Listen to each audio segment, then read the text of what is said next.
ওকে। So আমরা আমাদের গত যে ক্লাসটা হলো সেখানে আমরা রাইটিং টাস্কের ওয়ানটা নিয়ে একটা ক্লাস নিয়েছিলাম। আজকে মূলত রাইটিং টাস্ক ওয়ান, আরো কিছু এক্সট্রা কোশ্চেন আমরা এখানে কিছু ক্লাস রেখেছি। তো এই ক্লাসে আমাদের আরো যে কোশ্চেন প্যাটার্ন গুলো আছে সেগুলো নিয়ে আমরা ডিসকাস করবো ইনশাআল্লাহ। আচ্ছা, এখানে দেখেন একটা চার্ট আছে। চার্টটাতে দেখানো হচ্ছে the chart shows the expenditure of two countries on consumer goods in 2010।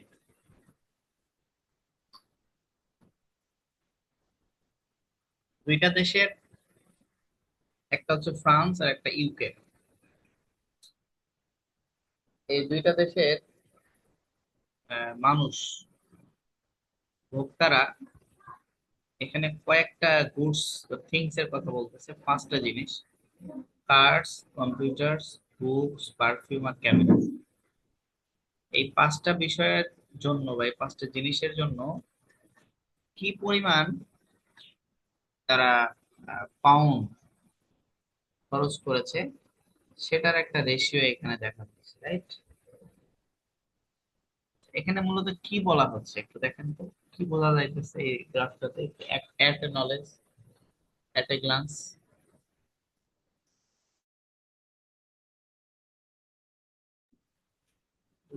দেখে বলেন তো কি বোঝা যাইতেছে এখানে?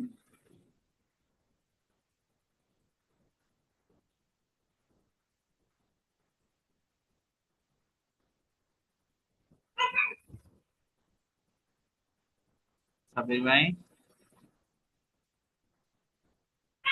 হ্যাঁ ভাই, এখানে দুইটা দেশের আর মানে আর হচ্ছে মানে কোনটা, এটা মনে হয় দাম বোঝাইছে কিনা, এখানে যেটা কোনটার দেখেন, দাম কত ছিল এটা। এই কালার বলতে এই যে হালকা এটাকে কি বলে, ব্লু এটা কালার টাইপ, ফ্রান্স। এটা হচ্ছে ফ্রান্স। আর রেড কালারটা হচ্ছে ইউকে। তো এখানে দুইটা কালার দিয়ে দুইটা দেশকে বোঝানো হয়েছে। আমরা যদি একটা ওভারঅল একটা ভিউ নিতে চাই যে তারা মূলত দুই দেশই সব থেকে বেশি ব্যয় করছে কার, এটার পিছনে বা এটার জন্য, তাই না? কারের পিছনে সব থেকে বেশি খরচ করছে। আর এখানে পারফিউম এবং ক্যামেরা, এই দুইটার জন্য তারা অনেক কম খরচ করেছে এই দুইটা দেশে। তো এইগুলা মূলত এটা মূলত এখানকার মূল থিম। আমরা দেখি এটার আনসারটা কিভাবে দেওয়া হয়েছে। দেখেন, এখানে প্যারাফ্রেজিংটা করা হয়েছে কিভাবে: the chart illustrates the amount of money spent on consumer goods, cars, computers, books, perfume, and cameras in France and the UK in 2010. Units are measured in pound sterling. এখানকার যে ইউনিট গুলা সেটা পাউন্ডের মাধ্যমে দেখানো হয়েছে। আর এখানে যে চার্টটা, এটা কিসের অ্যামাউন্ট দেখানো হয়েছে? ফাইভ কনজিউমার গুডস, পাঁচটা জিনিস, সেগুলো cars, computers, books, perfume and camera. এটা হচ্ছে এটার ইয়ে। এখন আসেন ওভারভিউ, এটার হাইলাইটিং ফিচারটা কি? এখানে হাইলাইটিং ফিচার যেটা দেখানো হচ্ছে, overall expenditure of the UK was higher than that of France. খেয়াল করেন, পুরা ইয়াটাতে সব থেকে উপরে কোনগুলা, ইউকে নাকি ফ্রান্স? Overall UK. ইউকে সব থেকে, পাঁচটা জিনিসের মধ্যেই তারা সব থেকে বেশি ব্যয় করছে হচ্ছে UK. Okay, both the France and the British spend the most money on cars. British এবং ইউকে দুই দেশের মানুষই মূলত সব থেকে বেশি ব্যয় করছে কিসের জন্য? কার। while the UK's least amount of money was spent on perfume compared to cameras in France. যেখানে দেখা গেছে ফ্রান্স হচ্ছে ক্যামেরার পেছনে এবং ইউকে পারফিউমের জন্য সব থেকে কম ব্যবহার করছে। তাইলে সব থেকে বেশি ব্যবহার করছে দুই দেশই কারের জন্য, আর কম ব্যবহার করছে ইউকে হচ্ছে পারফিউম, আর ফ্রান্স হচ্ছে ক্যামেরার জন্য। তো এটা হচ্ছে এটার ওভারভিউ। এখন আসেন বডি প্যারাগ্রাফ ওয়ানে আমরা কি লিখব। এখন যেহেতু ওখানে যেহেতু পাঁচটা জিনিস নিয়ে কথা বলছে, তো আমরা যদি বডি প্যারাগ্রাফ ওয়ানে কার্স, বুকস এন্ড ক্যামেরাস এই তিনটা নিয়ে কথা বলতে পারি, আবার বডি প্যারাগ্রাফ টুতে যদি আপনি কম্পিউটার এন্ড পারফিউম নিয়ে কথা বলেন, সো ইটস এনাফ। এখন আপনি যদি মনে করেন যে না আমি প্রথমটাতে কার এন্ড কম্পিউটার নিয়ে কথা বলবো, পরেরটাতে বুকস, ক্যামেরাস আর পারফিউম নিয়ে কথা বলবো, কোনো সমস্যা নেই, সেটা বলতে পারেন, ইটস ডাজন্ট ম্যাটার। আচ্ছা, এরপরে আসেন, এখানে আরো কিছু গ্রাফ দেওয়া হয়েছে। এখানে একটা গ্রাফ দেওয়া হয়েছে, এখানে বলা হয়েছে কি দুইটা দেশ, সরি, এটা হচ্ছে যে gross domestic product in IT and service industry of the UK. ইউকের আইটি ইন্ডাস্ট্রি এবং সার্ভিস ইন্ডাস্ট্রিতে 1992 থেকে 2000 সাল পর্যন্ত যে কি পরিমাণ এই দুইটা সেক্টর থেকে এখানে জিডিপি তে তাদের রেশিওটা আসতো সেটা দেখানো হয়েছে। তাহলে আমরা যদি এট এ গ্লান্স এটা একটু দেখি যে এটা হচ্ছে আইটি ইন্ডাস্ট্রি, তাইলে পুরো সময় জুড়ে সব থেকে বেশি জিডিপি আসছে কোথা থেকে, আইটি ইন্ডাস্ট্রি নাকি সার্ভিস ইন্ডাস্ট্রি?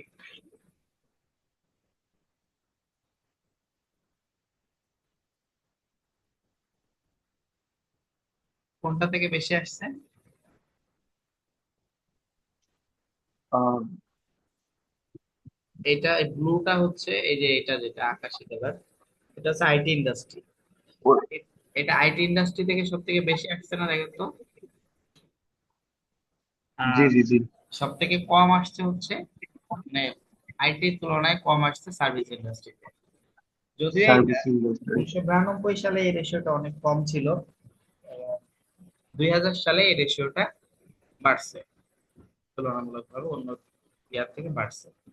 তাহলে এখানে কি দেখানো হয়েছে, the bar chart illustrates the gross domestic product generated from the IT and service industry in the UK from 1992 to 2000. It is measured in percentages. Overall, it can be seen that both increased as a percentage of GDP. জিডিপিটা কি দুইটাই বাড়ছে, but IT remained at a higher rate throughout this year. তুলনামূলকভাবে IT পুরা এই সময় জুড়েই higher rate ছিল, সর্বোচ্চটা ছিল। ঠিক আছে? এটা হচ্ছে আইটি ইন্ডাস্ট্রি নিয়ে কথাবার্তা বলা হচ্ছে। তো এখানে আরো কিছু এটা বডি ফিগার ফর্ম দেওয়া হয়েছে। In the beginning of the period in 1992 service industry accounted for 4% of GDP. দেখেন 1992 সালে এটা ছিল কত, সার্ভিস ইন্ডাস্ট্রি ছিল 4%।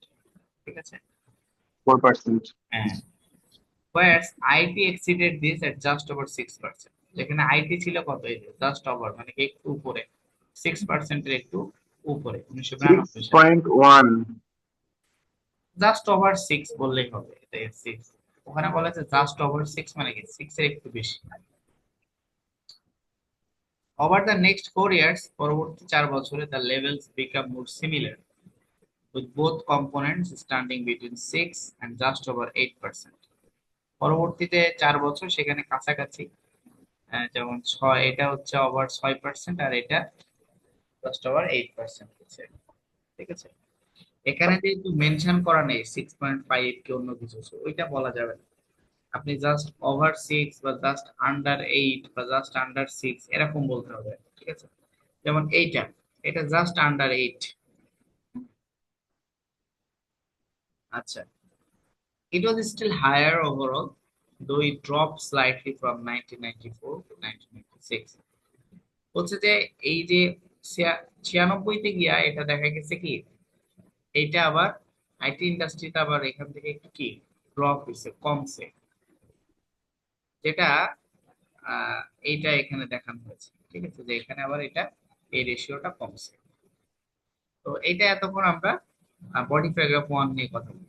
However, over the following 4 years, পরবর্তী 4 বছরে the patterns of the two components were noticeably different. বলছে যে পরবর্তী 4 বছর এখানে আবার প্যাটার্নটা টোটালটা কি ডিফারেন্স হয়েছে, চেঞ্জ হয়েছে, পরিবর্তন হয়েছে। The percentage of GDP from IT increased quite sharply to 12 in 1998 and then nearly 15 in 2000. IT industry দেখেন, আইটি ইন্ডাস্ট্রির কথা বলতেছে যে আইটি ইন্ডাস্ট্রি 1998-তে এটা কি একেবারে 12, আর এটা তো অলমোস্ট 15 এর কাছাকাছি, মাঝামাঝি গেছে। ঠিক আছে, ওকে। এরপরে কি বলতেছে, while the service industry stayed nearly the same, যেখানে সার্ভিস ইন্ডাস্ট্রি কাছাকাছি ছিল, increasing to only 8% at the end of the period, the percentage of GDP from IT was almost twice that the service industry. এটাকে simply explain করা হচ্ছে। এটাই হচ্ছে task work. এখানে মূলত খুব বেশি আহামরি অনেক বিষয় নিয়ে কথাবার্তা বলেন। এটাকে যদি আমরা একটু ওভারভিউ করতে যাই, এখানে যে গ্রাফটা দেখানো হয়েছে, এখানে যেটা দেখানো হয়েছে বলা হচ্ছে British immigration to selected destination 2007 to 2004 to 2007। British immigration তারা কোন কোন দেশে তারা এই ইয়াটা গেছে 2004 থেকে 2007, Australia, Spain, New Zealand, USA, France. তো ব্রিটিশ ইমিগ্রেশনটা সব থেকে বেশি কোন দেশে গেছে? অস্ট্রেলিয়া নাকি? আবার জি, অস্ট্রেলিয়া। সব থেকে কম গেছে কোনটা? New Zealand and USA.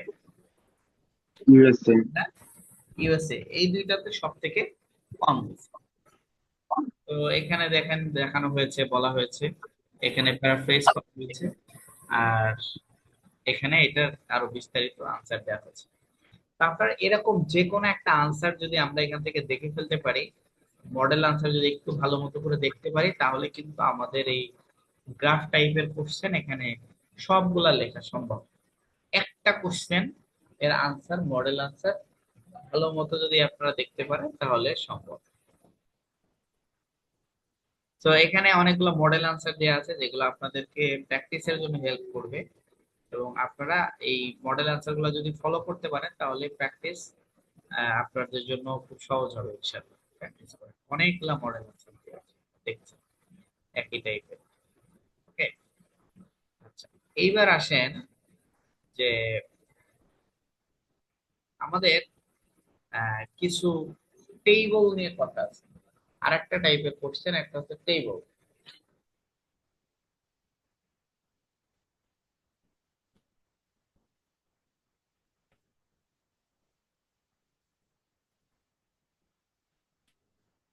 টেবল টাইপের কোশ্চেন কেমন হয়ে থাকে? আচ্ছা, আর টেবিলের কোশ্চেন আমরা কিভাবে ডিসক্রাইব করব, অ্যানালাইসিস করব, বর্ণনা করব কিভাবে, এখানে এই টাইপের কথাবার্তা বলা হচ্ছে। দেখেন বলা হচ্ছে do not describe all the data presented. একটা টেবিলে সকল ডাটা যেগুলো একটা টেবিলে থাকে, সকল ইনফরমেশন কিন্তু ডিসক্রাইব করা যাবে না বা ডিসক্রাইব করার সিস্টেম না। Present the main points of each feature, শুধুমাত্র মেইন পয়েন্ট গুলাকে আপনাকে প্রেজেন্ট করতে হবে, এক্সপ্লেইন করতে হবে। এবং লুক ফর সিগনিফিকেন্ট ডাটা, এর মধ্যে যে সিগনিফিকেন্ট ডাটা গুলো, যেমন the highest, highest data, and the lowest, এবং সব থেকে কম লোয়েস্ট যে ডাটা সেই ডাটা আমরা এক্সপ্লেইন করতে পারি।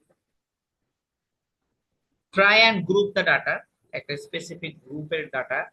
This may require you to use some general knowledge about the world such as recognisation, development, developing country.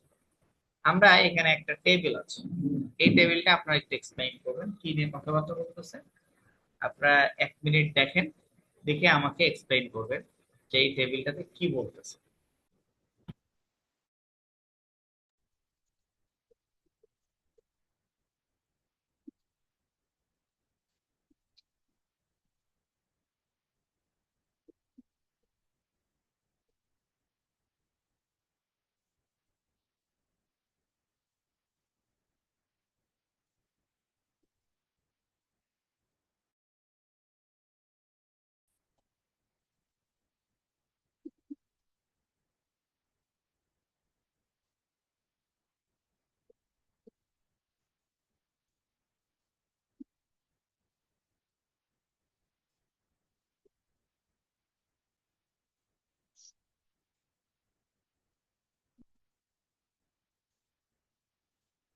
Sir GNP মানে কি? জিএনপি মানে মাথা পিছু আয়। আচ্ছা আচ্ছা আচ্ছা। মাথা পিছু আয় বলি না আমরা যেটা, জি জি স্যার, বুঝতে জিএনপি। পেরেছি।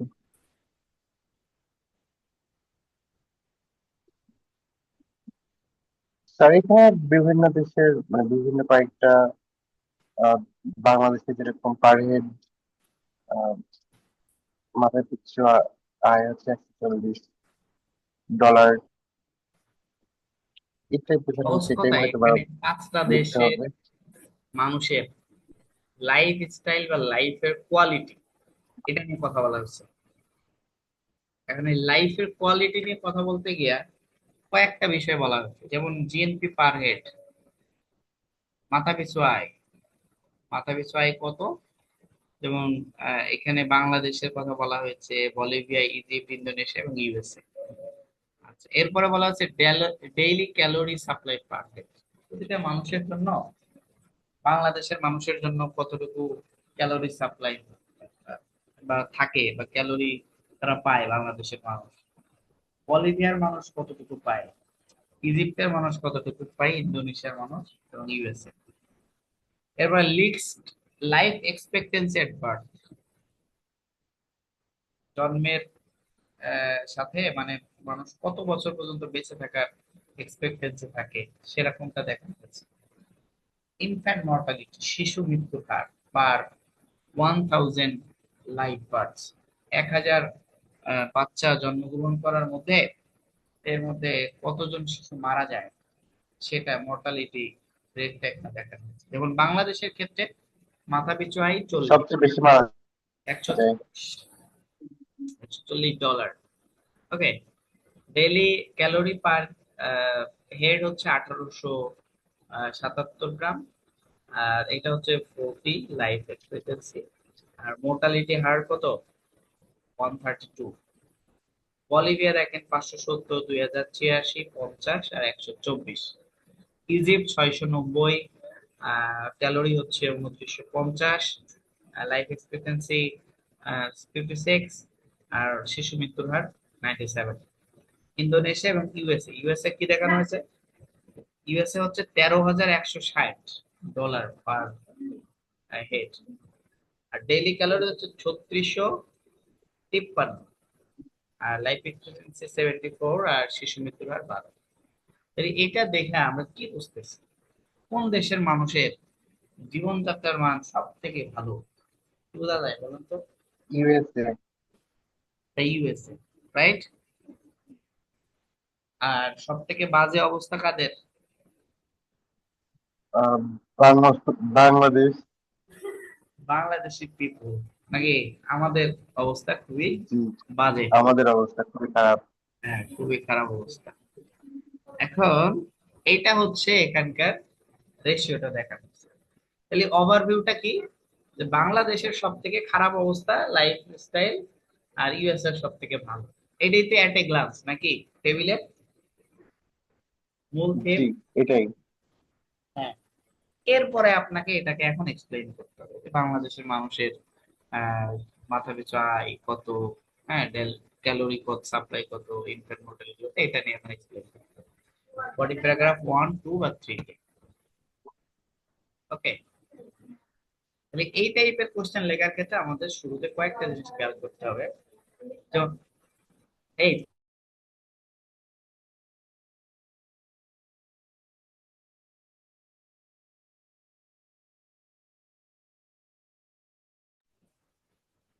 এখানে দেখানো হয়েছে যে এই টাইপের কোশ্চেন আনসার করার আগে কোন জিনিসগুলো আমাকে খেয়াল করতে হবে। ওকে, এটা তো what is the table measuring, টেবিলে কি দেখানো হয়েছে, what type of language do you need to use, পরিবর্তনগুলো দেখানোর জন্য, কম্পেয়ার এন্ড কন্ট্রাস্ট দেখানোর জন্য কোন ধরনের ল্যাঙ্গুয়েজ আপনাকে ব্যবহার করতে হবে সেটা আপনাকে ক্লিয়ার হতে হবে। What tense would you use, আপনাকে কোন টেন্স ব্যবহার করতে হবে, পাস্ট টেন্স নাকি প্রেজেন্ট নাকি ফিউচার, সেটা আগে থেকেই এটা কনফার্ম হতে হবে, clear. Which country has the best quality of life and which has the worst, কোন দেশের মানুষের সব থেকে বেস্ট কোয়ালিটি লাইফ স্পেন্ড করে আর কোন দেশ সব থেকে। জীবনযাত্রার মান। হ্যাঁ, what information could you use for an interview or conclusion, overview R conclusion? ওভারভিউতে কি দিতে হবে, কনক্লুশনে কি দিতে হবে, সেটাও আপনাকে এই লেখার আগেই সিলেক্ট করতে হবে যে আপনি কি কি বিষয়ে কথা বলবেন। How could you group the information, আপনি একটা কোন গ্রুপে বা বডি প্যারাগ্রাফ ওয়ানে কি ইনফরমেশন দিবেন, বডি প্যারাগ্রাফ টু তে কি ইনফরমেশন দিবেন, সেটা আগে থেকে ঠিক করে ফেলা। How many paragraphs would you have and what you would write about it is what, প্রত্যেকটা কয়টা প্যারা লিখবেন এবং কোন প্যারায় কি লিখবেন সেটা আগে থেকেই সিলেক্ট করে ফেলাটা জরুরি বা করতে হবে। তাহলে এইটা হচ্ছে আমাদের এখানে, এটার ওভারভিউ দিয়ে আনসার দেওয়া আছে, এক্সপ্লেইন করে দেওয়া আছে। এখানে আরো কিছু মডেল আনসার দেওয়া আছে। আমরা একটু যদি এই ইয়াটাই দেখি, এখানে যেটা নিয়ে কথা বলা হয়েছে যে the table uses four economic indicators to show the standard of life living in five selected countries in 1982। 1982 সালে এখানে যে চারটা ইন্ডিকেটরস দেখানো হয়েছে, ইকোনমিক ইন্ডিকেটরস, আর পাঁচটা সিলেক্টেড কান্ট্রির তাদের লাইফ স্ট্যান্ডার্ড দেখানো হয়েছে। Overall it can be seen that এখানে দেখানো হয়েছে যে the quality of life in the USA was far higher than the other four countries. অন্যান্য যে চারটা দেশের তুলনায় ইউএস এর লাইফ এর কোয়ালিটি স্ট্যান্ডার্ডনেসটা অনেকটা higher, better. To begin the USA, শুরুতে USA which is developed countries, আমরা দেখছি যে এটাকে একটা উন্নত দেশ। at the highest GNP at $13,160 per head, প্রতি মাথা পিছু 13,160 ডলার হচ্ছে জিএনপি, মাথা পিছু আয় তাদের। It also had a much higher daily calorie intake the life expenditure, এবং যেখানে ডেইলি ক্যালোরি এবং লাইফ এক্সপেন্ডিচার জায়গায় তারা অনেক highest, and the lowest rate of infant mortality। তাই শুরুতে ইউএস এর ইনফরমেশন দিচ্ছে, পুরোটা চারটাই ইউএস এর চারটা ইনফরমেশন এখানে কি দেওয়া হয়েছে। ইনফ্যান্ট মোর্টালিটি এই রেটটা সব থেকে লোয়েস্ট, আর এরপরে হায়ার হচ্ছে daily calorie intake and life expectancy, আর হাইয়েস্ট হচ্ছে জিএনপি। এরপরে কি বলতেছে, the other developing countries had quality of life ratings that were significantly lower. The range of indicators of Egypt, Indonesia and Bolivia were similar। এখানে এই যে যেটা দেখানো হয়েছে যে ইনফ্যান্ট মর্টালিটির বিষয়, এটা কাছাকাছি, with Egypt having the highest quality of amongst the three, সব থেকে হাইয়েস্ট হচ্ছে এই তিনটার মধ্যে Egypt. However, the infant mortality rate in Egypt was slightly higher than Indonesia's at 96 deaths per 1,000 compared to 86 in Indonesia। এটা ইন্দোনেশিয়ার রেটটা দেখানো হয়েছে। এরপরে বাংলাদেশ হচ্ছে সব থেকে খারাপ অবস্থা, তাহলে এখন বাংলাদেশ নিয়ে কথাবার্তা বলতেছে। Bangladesh had by far the lowest quality of life in all the indicators, সকল ইন্ডিকেটরস এর জায়গায় সব থেকে খারাপ অবস্থায় আছে কে, Bangladesh. Its GNP was 100 times smaller than in the USA, US এর তুলনায় 100 গুণ পিছিয়ে, কোথায় 140 আর কোথায় 13,000 something. Its calorie intake and life expenditure are about half those of the USA। US এর তুলনায় ক্যালোরি এবং লাইফ এক্সপেন্ডিচারটা অর্ধেক, and its infant mortality rate was 10 times greater। 10 গুণ বেশি শিশু মৃত্যুর হার ইউএস এর থেকে। তার মানে বাংলাদেশ, আমরা যে খুব বাজে অবস্থার মধ্যে আছি, এটা এই পুরা রেশিওটাতে দেখানো হয়েছে। এখানে আরো কিছু টেবিলের গ্রাফ দেখানো হয়েছে, যেটা আপনাদেরকে এই সম্পর্কিত পড়াশোনা করতে আপনাদেরকে অনেক বেশি ভাবে হেল্প করবে ইনশাআল্লাহ। সো এইটা হচ্ছে আমাদের আজকে গ্রাফ এবং টেবিল, এই দুইটা টাইপের কোশ্চেন প্যাটার্ন নিয়ে কথা হলো। আগের দিন আমরা যেহেতু পাই চার্ট আর গ্রাফ নিয়ে আরো কিছু কথা বলেছিলাম, তো যার কারণে যেটা আমাদের খুব চমৎকার করে এটা হেল্প করবে আমাদের, যে আমরা যদি এই যে কোনো একটা টাইপের কোশ্চেনের, মানে একটা টাইপের কোশ্চেন, যে কোনো একটা কোশ্চেন যদি ভালো মতো আনসার রেডি করতে পারি বা করতে পারি, ওই স্ট্রাকচারে ফেলে আমরা সকল আনসার কিন্তু দিতে পারবো। আপনি যদি টেবিলের জন্য একটা পড়েন সুন্দর করে, আপনি যদি গ্রাফের জন্য একটা সুন্দর করে পড়েন, আপনি যদি অন্য যে রেট গুলো আছে, পাই চার্টের জন্য একটা পড়েন, ডায়াগ্রামের জন্য একটা পড়েন, তাহলে কিন্তু এনাফ, ইটস এনাফ।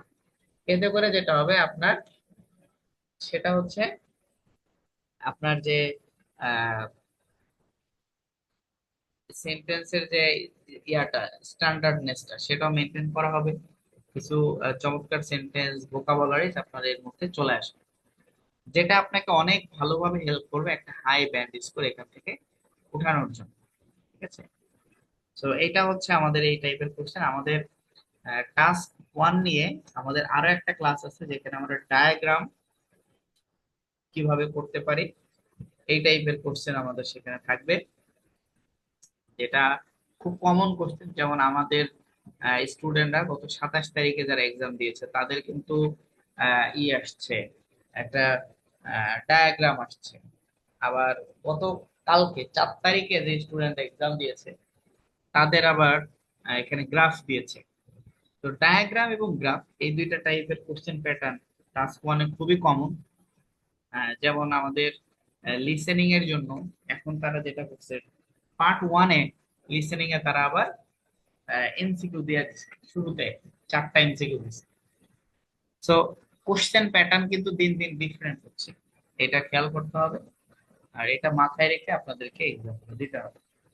সাব্বির ভাই যেহেতু এদিকে কাছাকাছি থাকে, আপনি আমাদের এখানে চাইলে মক টেস্ট দিতে পারেন। ঠিক আছে, একদম মেইন এক্সামের যে কোশ্চেন প্যাটার্ন যেরকম হয়, সেরকম কোশ্চেন প্যাটার্ন ফলো করে আমরা কিন্তু এখানে আমরা মক টেস্ট গুলা নিই।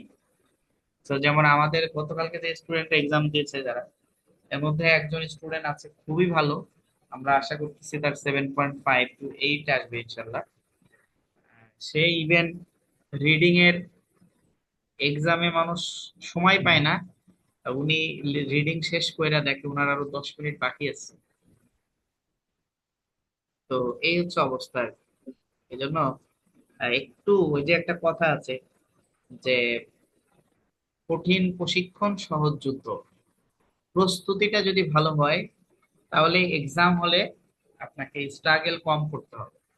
তো প্রস্তুতিটা যদি নড়বড়ে হয়, তাহলে এক্সাম হলে স্ট্রাগলিং এর শেষ থাকবে না। প্রস্তুতি খারাপ হলে এক্সাম, আইএলটিএস এমন একটা এক্সাম, এখানে আসলে এমনের কোনো সুযোগ নেই যে কেউ পরিশ্রম করে নাই, প্রস্তুতি ভালো নেয় নাই কিন্তু ভালো স্কোর হয়ে গেছে, এরকম কোনো রেকর্ড না।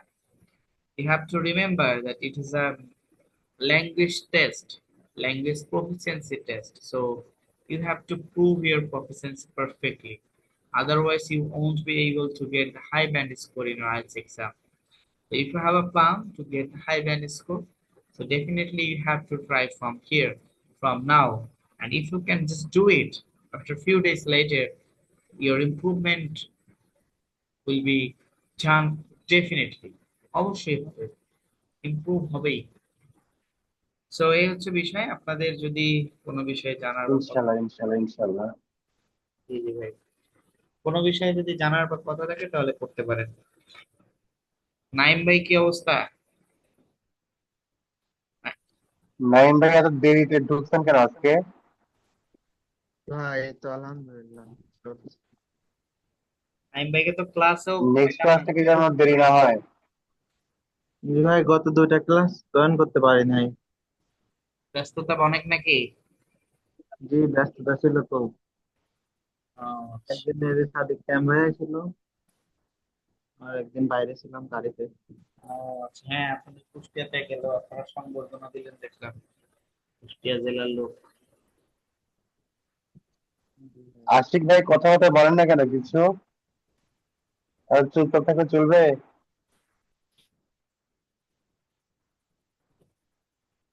ওকে, সো তাহলে ইনশাল্লাহ আপনারা একটু ইয়া করেন, পড়াশোনা করেন। আর নাইম ভাই প্রিভিয়াস ক্লাস দুটো একটু দেখে নিন, হ্যাঁ? তাহলে এই ক্লাসটা আর একটু বুঝতে সুবিধা হবে আর কি, হ্যাঁ? ঠিক ঠিক আছে সাব্বির ভাই, আল্লাহ হাফেজ, ইনশাল্লাহ আসেন একদিন দেখা হবে, হ্যাঁ? ঠিক আছে ভাই। আচ্ছা, আল্লাহ হাফেজ। সালাম আসসালামু সালাম। আলাইকুম।